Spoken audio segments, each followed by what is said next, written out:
For a long time, I walked through these rooms and only saw what was missing. I saw a life that felt smaller than the one I thought I'd have. This wasn't the house I'd planned for.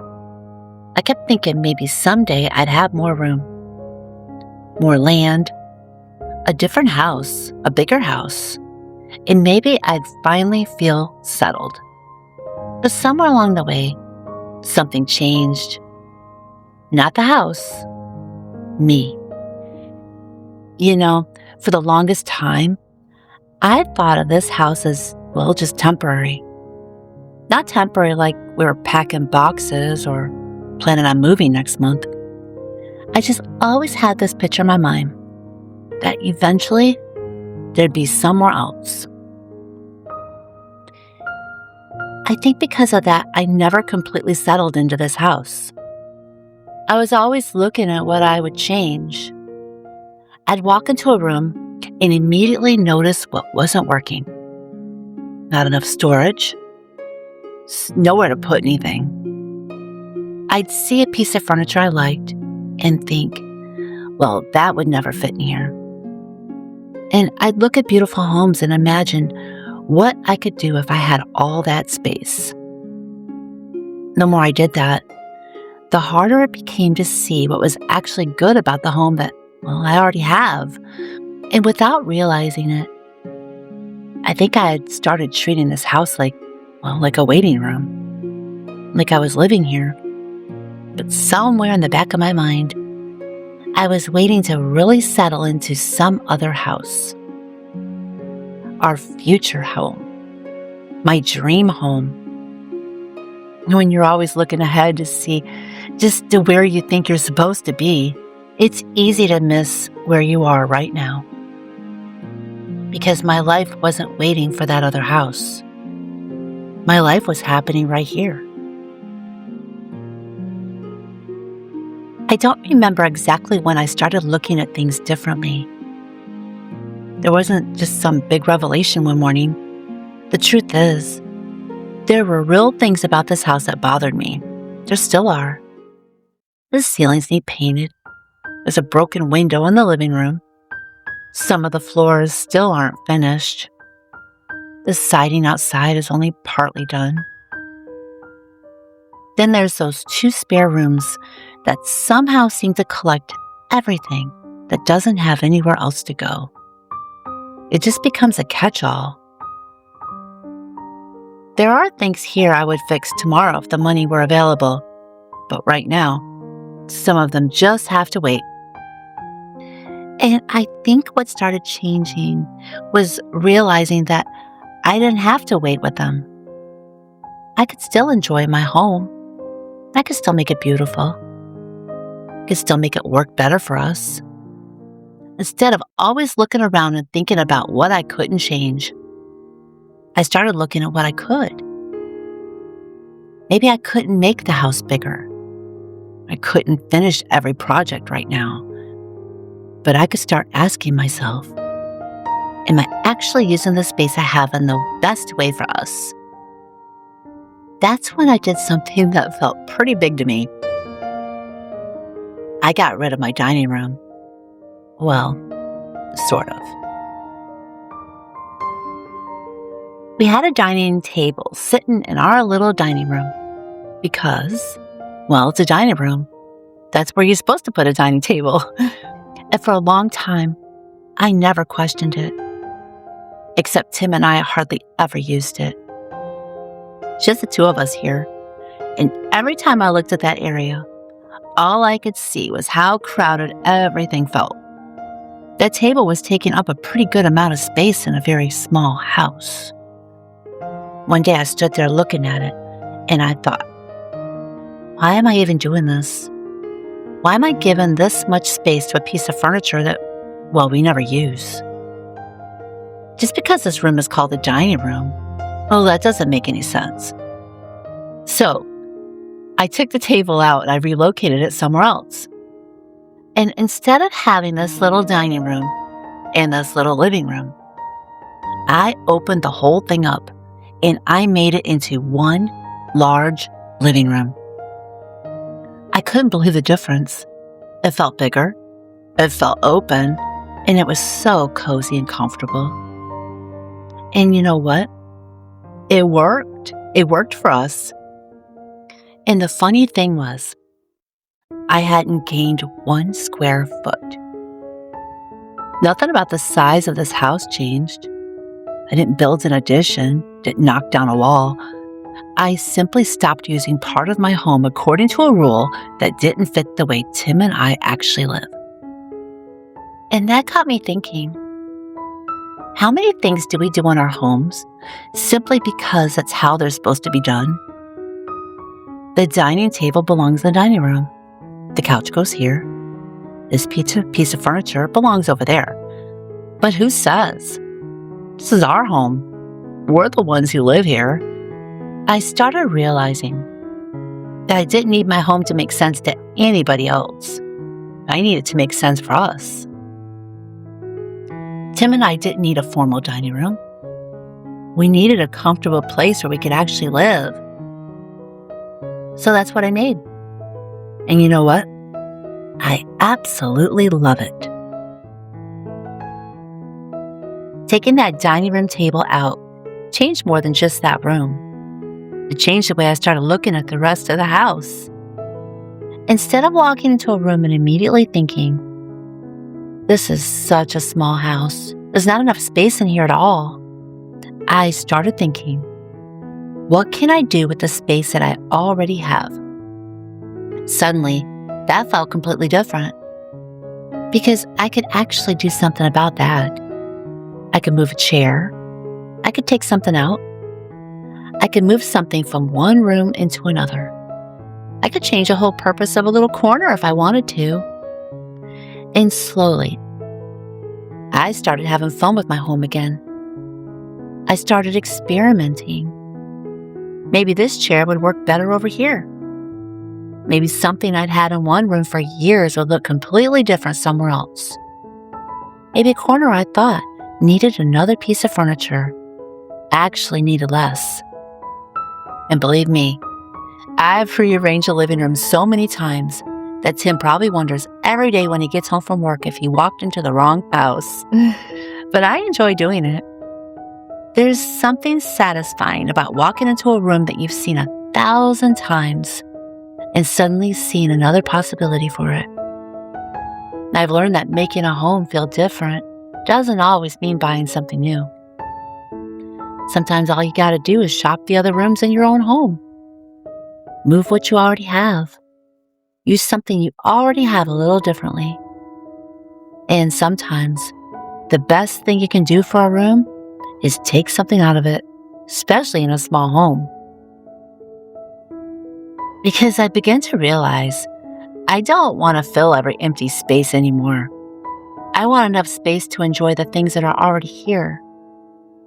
And maybe that's one of the biggest changes in me. I used to look around this house and think about everything I needed to add to make it better. Now I'm much more likely to ask, what can I do with what I already have? And somehow, that's made this little house feel a whole lot more like home. And then there's my paintings. That's become another part of making this house feel like mine. I'll finish a painting and put it somewhere. Later I'll walk past it and I'll think, I made that. I love that feeling. I don't need a huge wall for a painting to mean something. I don't need some formal gallery. I could put something I've created in a little hallway, above a chair, on a wall that used to feel empty. Suddenly that wall has a completely different feeling. Not because I spent a fortune decorating it, because there's something there that came from my own hands. And you know, you don't have to be a painter to do that. Maybe you've never painted anything before. You could paint a simple little flower, a tree, a little landscape. Doesn't have to be perfect. Doesn't have to be good enough to hang in someone else's house. It only has to mean something in yours. Maybe painting isn't your thing at all. What you could do, you could press some flowers from your yard and put them in an old frame and make a simple pillow cover from fabric you already have, just sitting around. You could paint an old flower pot, bring in some branches or flowers or any kind of clippings from outside, put them in a mason jar, put them on your dining room table. Maybe there's an old piece of furniture just tucked away in another room. You could give it new purpose. Sometimes it's just looking around at what you already have and asking, what could I do with this? I think sometimes we've gotten so used to believing that decorating, it just means buying something.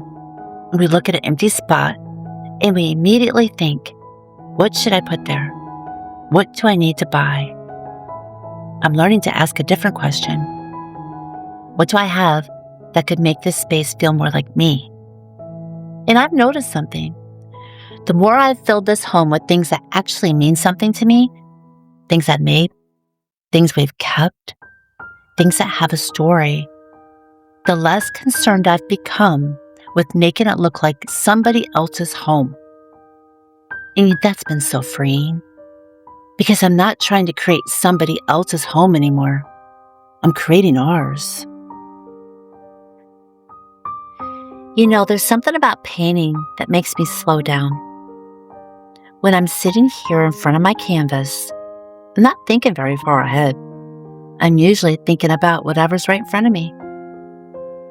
That color needs a little bit more of something. Or, I don't like that, I'm going to paint over it. Sometimes I do. Sometimes I paint over the same spot 3 or 4 times before I'm finally happy with it. But I enjoy the process. Not in a hurry to get somewhere else. I'm just here. Canvas in front of me, paint on my brush. The house so quiet. I really appreciate ordinary afternoons like this, because I think for a long time I was so focused on what I wanted life to look like someday. I wasn't always paying enough attention to the life that was happening right now, right in front of me. And painting has a way of bringing me back to that. One brush stroke, then another. You don't have to have everything figured out before you start. You just work with what's in front of you. Maybe there's a little lesson in that for me too, because that's really what I've been learning to do with this house. Work with what's in front of me. Enjoy what I can enjoy. Change what I can change. Create something where I can. Let the rest come in its own time. I don't have to wait for my life to look different before I start enjoying it. I can create something beautiful right here, right where I am. Now when I look around, I still see things I'd like to change. Of course I do. But that's not all I see anymore. I see paintings on the walls that I made with my own hands. I see a kitchen where I cook and preserve food. I see the kitties stretched out in whatever little patch of sunshine they can find. I see my husband Tim. See the places where we sit, things we use, the ordinary little routines that happen here every day. See a home that's being lived in. I think maybe that's what I wasn't seeing before. So busy looking at what this house wasn't, that I wasn't always seeing what it already was. Home. I think there's something beautiful about a home that's actually lived in. It don't have to be perfect. Don't have to look perfect. Doesn't have to look like nobody ever touches anything. There can be a jar sitting on the counter, blanket tossed over a chair, kitty sleeping where you were planning to sit, something you're working on that hasn't been put away yet. That's life. Maybe I've finally stopped expecting my home to be something I look at. It's not a museum. It's where we live. I've started appreciating it for being the place where we live. And I don't know whether this will be my forever house. I'm okay not knowing. Maybe someday there'll be another home. Maybe life will look completely different than it does today. I don't know. But if that day comes, I don't want to look back at this little house and realize I spent all these years waiting to leave it. I want to remember that I lived here. I painted here. I cooked here. I preserved food in this little kitchen. Tim and I have spent ordinary mornings here. Quiet evenings. Good days, hard days. Kitties have found their favorite places to sleep. We've laughed here. We've lived our life here. That's all that matters. There's still things I'd like to change, projects that they're just going to have to wait. And yes, there are still days where I'd love more space. But I don't look at those things the same way anymore. Because this wasn't the house I planned for. It still isn't my idea of a perfect house. But God gave it to me. Somewhere along the way, I stopped waiting for it to become something else before I allowed myself to love it. Maybe that's what I've been learning all along. Contentment isn't pretending you don't want anything different. And it isn't giving up on your dreams. It's being able to look at what you have today and say, this matters too. These ordinary days matter. This life I'm living right now matters. So maybe when this video is over, take a little walk around your own home. And instead of beginning with everything that's wrong with it, look for the life that's happening there. Look at how you actually live. Look at the things you've made, things you've kept, the warm places, your comfortable spots, the little things that wouldn't mean anything to somebody else, but they mean something to you. And if there's something that isn't working, maybe ask yourself, what can I do with what I already have?